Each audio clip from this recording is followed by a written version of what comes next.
तेज करने का और किसी भी चीज को झट से समझने का ट्रिक आज आप जानने वाले हो और इससे आप पढ़ाई में टॉपर बन सकते हो और आप किसी भी चीज को झट से समझ पाओगे। बहुत मजेदार होने वाली है ये वीडियो, इसलिए पूरा जरूर देखना, नहीं तो बहुत जरूरी चीजें आप मिस कर जाओगे। पूरी वीडियो बस एक बार देख लेना। ऐसा अक्सर होता है ना कि आप किताबों को पढ़ते हो तो आप चाहे कितने भी मेहनत कर लो, पढ़ने की कोशिश कर लो, पर कुछ चीजें ऐसी होती है जो आपको कभी समझ ही नहीं आती। और किसी क्लास के टॉपर और कम मार्क्स लाने वाले में यही अंतर होता है, समझ का अंतर। असल में दोनों की बुद्धि यानी इंटेलिजेंस चाहे एक समान हो, पर फेल करने वाले को किसी चीज को समझने का तरीका नहीं पता होता और क्लास की वो घमंडी लड़की जो टॉप करती है वो समझने और याद करने के लिए जाने अनजाने बहुत सारे ट्रिक्स अपनाती है और वो कभी ये सीक्रेट्स किसी के साथ शेयर नहीं करती, क्योंकि शेयर करेगी तो वो कंगाल नहीं हो जाएगी, सबके अच्छे मार्क्स आने लगेंगे। पर राजेश भाई यहाँ मौजूद है। किसी भी नए चीज को जब आप सीख रहे हो या किसी कंसेप्ट को समझ रहे हो तब सबसे पहली चीज नंबर 4 भूल जाओ। व्हाट? भूल जाओ? क्या भूल जाओ? ये भूल जाओ कि आपको पहले से क्या पता है। मतलब जिस चीज को आप सीख रहे हो तब उस चीज के बारे में आपको पहले से क्या पता है उसे भूल जाओ। अभी जो आप पढ़ रहे हो वो अक्सर आप उससे जोड़ने की कोशिश करते हो जो आप पहले से पढ़ चुके हो, इसलिए खोच-पोच हो जाता है और तभी एक वर्ड आता है कंफ्यूज। पढ़ाई में कुछ समझ नहीं आता तो आप अक्सर इस शब्द का इस्तेमाल करते हो, कंफ्यूज हो गया हूँ मैं। कंफ्यूज आप तभी हो सकते हो जब आप ऑलरेडी प्रेजेंट इंफॉर्मेशन यानी आपके दिमाग में पहले से ही पड़ी जानकारी को आप उससे जोड़ते हो जो आप अभी सीख रहे हो। अभी वाली जानकारी को पहले पढ़ी हुई जानकारी से पढ़ने के बाद जोड़ो, पर बीच में ही जोड़ने लग जाते हो। यानी एक सब्जेक्ट, एक टॉपिक पढ़ते समय आप भूल जाओ कि आप कुछ जानते भी हो। दिमाग को एम्प्टी कर लो, खाली कर दो। आप शायद पूछोगे कि फैक्ट है, how does it exactly works? ये काम कैसे करता है? मतलब इस माइंड ट्रिक के पीछे लॉजिक क्या है? देखो, ये है आपका माइंड और ये है एक चैप्टर, मैथ्स का एक चैप्टर, साइंस का एक चैप्टर, अकाउंटेंसी का चैप्टर या दुनिया के किसी भी सब्जेक्ट का एक चैप्टर है जिसे आज आप पहली बार सीखने वाले हो। एक नया टॉपिक है, अब आप इस टॉपिक को पढ़ना शुरू किए, पर आप यहाँ देख सकते हो आपके ब्रेन में पहले से ही पड़ी हुई इंफॉर्मेशन है, जानकारी है। आप खुद ये मान लिए हो कि आपको बहुत कुछ पहले से ही पता है और आप बहुत सारे अलग अलग चैप्टर्स को इससे भी पहले पढ़ चुके हो, इसलिए दिमाग तो पहले से ही रिजर्व्ड है। अब जो नई जानकारी आएगी वो पुरानी जानकारी से कहेगी कि भैया थोड़ा थोड़ा साइड होना। पुरानी इंफॉर्मेशन कहेगी आ जाओ भाई आ जाओ, अच्छे से वेलकम करेगी क्योंकि जगह थोड़ी मोड़ी मौजूद है। पर कुछ मिनट बाद ही दिमाग पूरी तरह से भर जाएगा और जो नई इंफॉर्मेशन आएगी वो पुरानी इंफॉर्मेशन से लड़ाई करने लगेगी, ठिशुम ठिशुम, क्योंकि और जगह बाकी नहीं होगा। और यही वो कारण है जिसके चलते आप नई जानकारी को नहीं समझ पाते हो और उस ठिशुम ठिशुम में कई पुरानी इंफॉर्मेशन भी नष्ट हो जाती है। इसलिए आप कभी कभी ये कहते हो कि अरे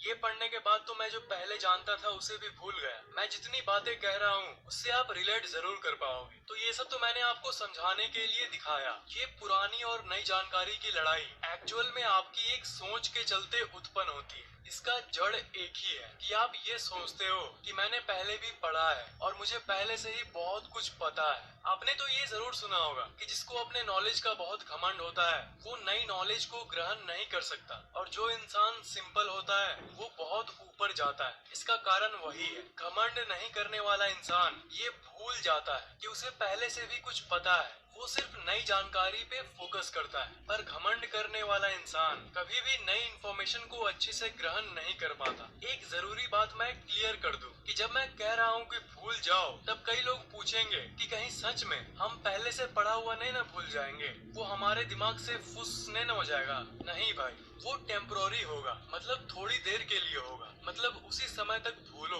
जब तक आप किसी नए टॉपिक को समझ रहे हो। अगर आप भूल जाओगे और अपने दिमाग को खाली कर दोगे तो जो नई जानकारी होगी वो पुरानी जानकारी से टक्कर नहीं खाएगी और भैया थोड़ा साइड होना वाली नौबत नहीं आएगी, एकदम खाली बस रहेगी। और एक इम्पोर्टेंट बात ये है कि आप सिर्फ पहले की पढ़ाई को ही मत भूलो। जब पढ़ रहे हो तब वर्ल्डली थिंग्स मतलब दुनिया भर की इधर उधर की बातों को भी भूल जाओ। फेसबुक में लाइक्स 25 ही क्यों आए यार? चलो ये देखता हूँ कि ये शुभम के मामा के बहन के बेटे के पिक पर कितने लाइक्स आए।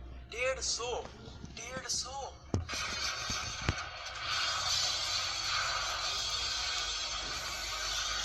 मतलब पढ़ाई के बीच में ये सब लाओगे ना तो हमेशा डिस्ट्रैक्टेड रहोगे, इसलिए भूल जाओ में ये भी शामिल कर दो। जब तक पढ़ रहे हो तब तक ये टेम्पोररी बेसिस पर भूल जाओ कि मोबाइल नाम की भी कोई चीज होती है। ईश्वर चंद्र विद्यासागर, इनका नाम तो आपने जरूर सुना होगा। इनका परिवार बचपन में बहुत गरीब था। इनके घर का तेल खर्च ना हो और ज्यादा दिन तक चले, इसलिए ये स्ट्रीट लैंप के नीचे पढ़ते थे। और आप मानो या ना मानो, इनके बारे में ये कहा जाता है कि इनकी फोकस इतनी थी कि एक बार सामने से बारात निकल गई और इन्हें पता भी नहीं चला, क्योंकि वो सब कुछ भूल गए थे। इवन इस दुनिया को भूलकर मानो किताब के अंदर चले गए थे। मतलब ये शक्ति है खाली माइंड की, एक ऐसी माइंड जो सिर्फ एक चीज पर फोकस करता है। अगर आप माइंड को खाली करके नहीं पढ़ोगे तब आप अपने दिमाग की पूरी क्षमता की सिर्फ कुछ ही भाग का इस्तेमाल करते हो। क्या आप पहले पढ़े हो उसे भूल जाओ, इधर उधर की दुनिया के बारे में भूल जाओ, और इन दोनों के साथ साथ अपने लिमिटेशंस के बारे में भी भूल जाओ, मतलब अपनी हद के बारे में। हमेशा दुनिया जैसे कहती है हम वैसा मान लेते हैं। ज्यादातर स्टूडेंट्स के दिमाग में ये बैठा हुआ है कि मैं एक एवरेज स्टूडेंट हूँ, और यही दिमाग में लिए वो पढ़ाई करते हैं। और सिर्फ इसी एक सोच के चलते कि उनका दिमाग एवरेज है, सिर्फ इसी सोच के चलते उनका दिमाग सच में एवरेज बन जाता है। इसलिए आप भूल जाओ कि आप कैसे स्टूडेंट हो, आप सिर्फ जो पढ़ रहे हो उस पर ध्यान दो। ये करने से आपके अंदर इनफाइनाइट इंटेलिजेंस आ जाती है। जब आप अपने आप को एवरेज यानी नॉर्मल मानना छोड़ देते हो तब आपकी असल इंटेलिजेंस बाहर आती है। आपको पता नहीं किसने ये बता दिया है कि आपकी इंटेलिजेंस, मेमोरी और सीखने की शक्ति एक सीमित साइज की है, बिल्कुल आपके जूते की साइज की तरह। सच्चाई तो ये है कि आपकी पोटेंशियल की कोई लिमिट नहीं है। अगर आप ये भूल जाओ तब क्या भूल जाओ, ये भूल जाओ कि आपके अंदर कोई लिमिट है, उसके उल्टा ये मानने लगो कि आई एम लिमिटलेस, मैं लिमिटलेस हूँ, तब आप धीरे धीरे ऑटोमेटिकली एक जीनियस बन जाओगे। नंबर 3, पढ़ाई में हलचल लाओ। फैक्ट एक, पढ़ाई में हलचल क्या होता है? हलचल मतलब अपने आप को जगाओ। स्कूल का एजुकेशन सिस्टम कैसा होता है? टीचर आएंगे, लेक्चर देंगे और चले जाएंगे। वो बस ये कहते हैं कि इंफॉर्मेशन को दिमाग में भरते रहो एक एक होंचों की तरह। इसलिए ये पढ़ाई बोरिंग है, कोई हलचल नहीं होती है इसमें। ऐसा लगता है कि बच्चे जबरदस्ती पढ़ रहे हैं, मतलब प्रैक्टिकल नॉलेज की कमी है। मुझे अपने स्कूल लाइफ की एक घटना याद है। मैंने एक बार थोड़ा हाई लेवल का क्वेश्चन अपने टीचर से पूछ दिया था। तब उस समय टीचर ने मुझे रिप्लाई किया कि बेटा ये सिलेबस में तो नहीं है तो क्यों चिंता करता है। पर यही चीज ना बच्चों की क्यूरियोसिटी को मार देती है, जानने की इच्छा को मार देती है। हलचल लाओ। कोई क्वेश्चन का आंसर अगर स्कूल में नहीं मिलता तो उसे इंटरनेट पर पढ़ने की कोशिश करो। थोड़े जोश के साथ पढ़ो, क्योंकि हर सवाल का जवाब इस इंटरनेट नामक तिजोरी में मौजूद है। अगर ट्रेडिशनल स्कूल के आउटडेटेड किताबों को पढ़ते रहोगे ना तो कभी आपको ट्रू नॉलेज नहीं मिल पाएगा। मतलब हलचल लाओ, पढ़ाई को इंटरेस्टिंग बनाओ। आपको खुद स्टेप लेना पड़ेगा। टीचर के बदले नहीं कहूंगा, टीचर भी जरूरी है। टीचर के बदले नहीं, टीचर के साथ साथ इंटरनेट पे भी पढ़ाई करना चालू कर दो और थोड़ा प्रैक्टिकल तरीके से पढ़ो, मतलब किताबी ज्ञान से ऊपर जाओ। नंबर 2, अपना मूड अच्छा रखो भावनाओं के जरिए। और ये सबसे जरूरी पॉइंट है। बिना अच्छे मूड के आप कुछ भी पढ़ा हुआ याद नहीं रख पाओगे। और पढ़ते समय आप अच्छे मूड के लिए क्या कर सकते हो? आप अपने पढ़ाई में फीलिंग्स को ऐड कर दो, भावनाओं को ऐड कर दो। देखना, ऐसी बहुत सारी चीजें होती है जो आप कभी नहीं भूल सकते, क्योंकि उसके साथ एक बहुत स्ट्रॉन्ग इमोशन जुड़ी हुई होती है। एक ऐसा गाना जरूर होगा जो आपको किसी की याद दिलाता होगा, या कोई ऐसा स्मेल जो बहुत पुरानी यादों को अनलॉक कर दे। इसे नॉस्टैल्जिक फीलिंग भी कहते हैं। जैसे मैं जब विंडोज एक्सपी के इस स्टार्टअप साउंड को सुनता हूँ तो मुझे एक नॉस्टैल्जिक फीलिंग आती है उस समय की जब मैं पहली बार विंडोज एक्सपी को अपने पीसी में इंस्टॉल किया था। लगता है अरे वो क्या दिन थे। कुछ लोगों को नोकिया का रिंगटोन सुन के एक नॉस्टैल्जिक फीलिंग आएगी। Those days, क्या दिन थे वो। तो ऑल इन ऑल मैं ये कहना चाहता हूँ कि पढ़ाई को भी एक इमोशन से जोड़ो, जिसके चलते आप पढ़े हुए चीज को कभी नहीं भूलोगे, जिसके चलते चाह के भी उस चीज को आप नहीं भूल पाओगे। स्कूल में सिर्फ कच्चा नॉलेज दिया जाता है विदाउट एनी इमोशन, और जहाँ इमोशन नहीं होता है उसे ही आप कहते हो बोरिंग। आप कहते हो ना पढ़ाई बोरिंग है यार, इमोशन नहीं है इसलिए बोरिंग है। तो जो इस पॉइंट का टाइटल है अपना मूड अच्छा रखो, तो पढ़ते समय मूड अच्छा रखने का एक ही तरीका है, पढ़ाई में इमोशन लाओ, उसे एक कहानी की तरह याद रखो। थोड़ा खुश होके पढ़ो ताकि आपको बहुत देर तक वो याद रहे। सबसे फास्टेस्ट लर्नर कौन होते हैं? किड्स। और कौन? बच्चे। क्योंकि बच्चे बहुत इमोशनल होते हैं और वो हर बात को एक इमोशन से जोड़ते हैं। और जो मैंने फर्स्ट पॉइंट में कहा था, बच्चों में वो भी होता है। वो सब कुछ भूले हुए होते हैं। वो ज्यादा भूतकाल या भविष्य काल के बारे में नहीं सोचते और प्रेजेंट मोमेंट यानी वर्तमान काल में मस्त रहते हैं।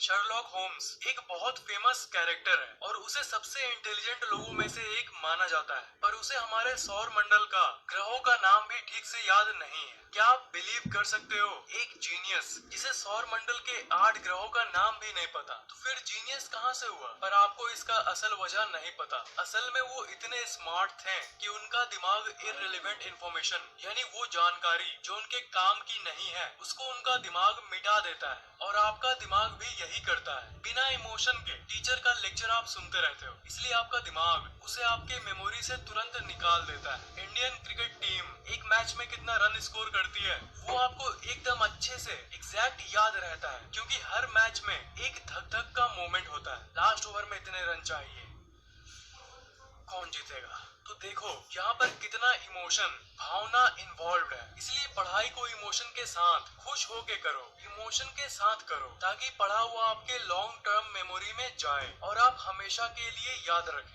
Number 1, occasional revision. आप कहोगे रिवीजन रिवीजन तो हर कोई करता है, इसमें क्या खास बात है? पर यही तो प्रॉब्लम है, जानता हर कोई है पर रिवीजन यानी दोबारा पढ़ने को उतना सीरियसली नहीं लेते। जो मैंने आपको थोड़ी देर पहले बताया कि आपका दिमाग उन चीजों को ज्यादा देर तक याद नहीं रखता जो आपके लिए जरूरी नहीं होता है। इसलिए जब आप किसी पढ़े हुई चीज का रिवीजन करते हो, मतलब उसे फिर से पढ़ते हो, तो आपके दिमाग को ये सिग्नल जाने लगता है कि ये चीज आपके लिए जरूरी है, तभी ना आप इसे